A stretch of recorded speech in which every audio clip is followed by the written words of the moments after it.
Hello बच्चों, कैसे हैं आप लोग। मैं हाजिर हूं आपके सामने बिहार बोर्ड के द्वारा जो 2025 के बच्चे के लिए सेंटअप टेस्ट हुआ, जो प्री बोर्ड हुआ, उसके प्रश्न का सॉल्यूशन लेकर आप यहां देख सकते हैं। प्रश्न संख्या 1 से 70 तक के प्रत्येक प्रश्न के साथ 4-4 विकल्प दिए गए हैं। ये सब क्वेश्चन है आपका दो आवेशों के मध्य लगने वाला बल से संबंधित।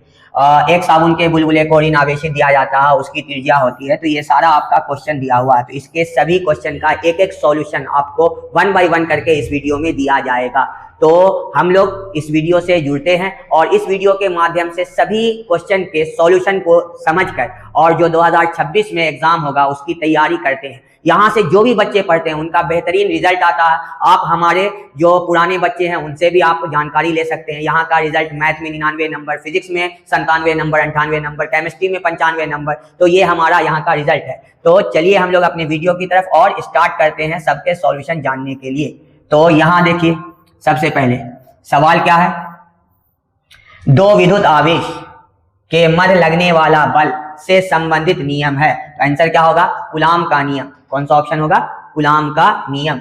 दूसरा सवाल क्या है, दूसरा सवाल है आपका, एक साबुन के बुलबुले को ऋण आवेश दिया जाता है तो उसकी त्रिज्या, ऋण आवेश दिया गया मतलब इलेक्ट्रॉन की संख्या डाली गई है तो उसका आकार बड़ा होगा, उसकी त्रिज्या बड़ी होगी। तो आंसर क्या होगा, बढ़ जाती है। इसका आंसर होगा ऑप्शन बी। हमारा अगला सवाल है, एक कूलाम आवेश में इलेक्ट्रॉन की संख्या होती है। एक कूलाम आवेश में इलेक्ट्रॉन की संख्या, यदि आप हमारा पिछला वीडियो जो हमने डाला था चैप्टर 1 का, उसमें आप देखिएगा तो ये सवाल आपको मिलेगा। तो एक कूलाम आवेश में इलेक्ट्रॉन की संख्या होती है 6.25 × 10⁻18 इलेक्ट्रॉन। अगला सवाल है हमारा, दो आवेश वायु में एक दूसरे से d दूरी पर रखे हैं, उनके बीच लगने वाला बल F है। यदि उन्हें दो परावैद्युतांक वाले द्रव में डुबा दिया जाए, सभी स्थितियां समान रहे तो उनके बीच लगने वाला बल होगा। आपको भी पता है परावैद्युतांक जो है उसको अगर हम लोग बढ़ाएंगे तो बल का मान घटेगा।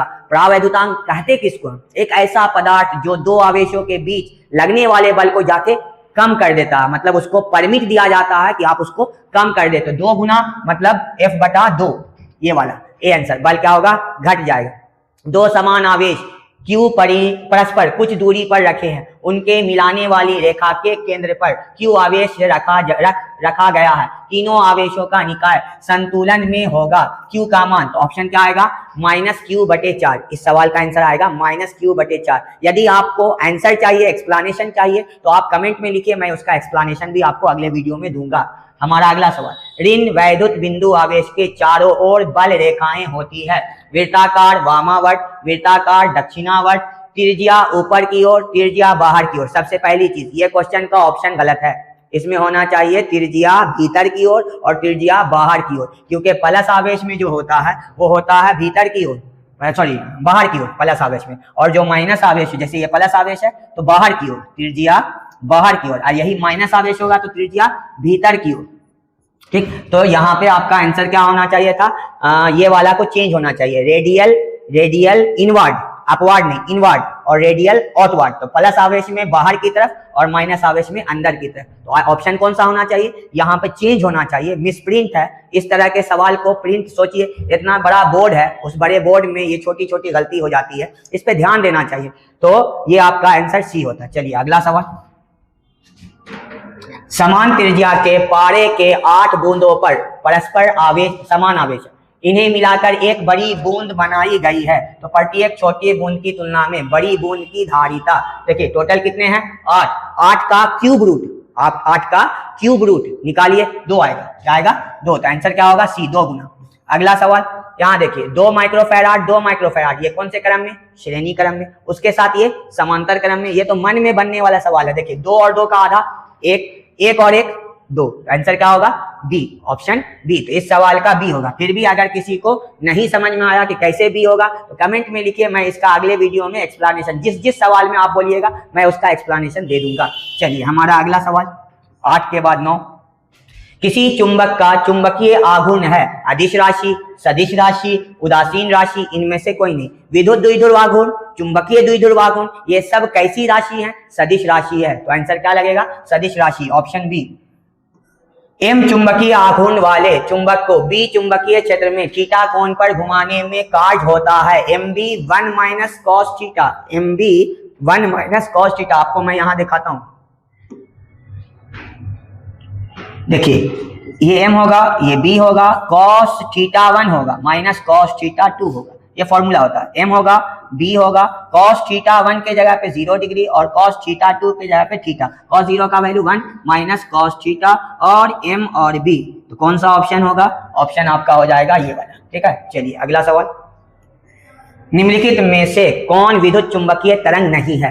विद्युत चुंबकीय तरंग के 7 प्रकार, gamma, x, UV, visible light, उसके बाद इंफ्रारेड, उसके बाद माइक्रोवेव और रेडियो वेव, तो किसका नाम नहीं आया इसमें? किसका नाम नहीं आया? विजिबल लाइट प्रकाश तरंग, एक्सरे नाम आया, अवरकत नाम आया, इंफ्रारेड ध्वनि तरंग, तो आंसर क्या होगा? सी। निर्वात में प्रकाश की चाल सी, चुंबकशीलता म्यू नॉट तथा परावैद्युतांक एप्सिलॉन नॉट के बीच संबंध होता है। ये पढ़ाया हुआ सवाल था, आपको कुछ रोज पहले बच्चे लोग पढ़ाया गया था, और इसका आंसर क्या होता है? एप्सिलॉन नॉट म्यू नॉट सी का स्क्वायर बराबर 1। अगला सवाल, जब प्रकाश कांच में प्रवेश करती है तो उसका तरंगदैर्घ्य, देखिए वायु है, कांच है, जैसे ही प्रकाश कांच में जाएगी उसका वेग क्या होगा? घट जाएगा, उसका वेग घट जाएगा, और वेग और तरंगदैर्घ्य आपस में समानुपाती होता है, तो अगर वेग घटेगा तो तरंगदैर्घ्य भी घट जाएगा, तो आंसर क्या होगा? घटता है। आप इसको यहां से समझ सकते हैं, यहां देखिए यहाँ देखिए लेमडा और v ये दोनों आपस में समानुपाती होता है।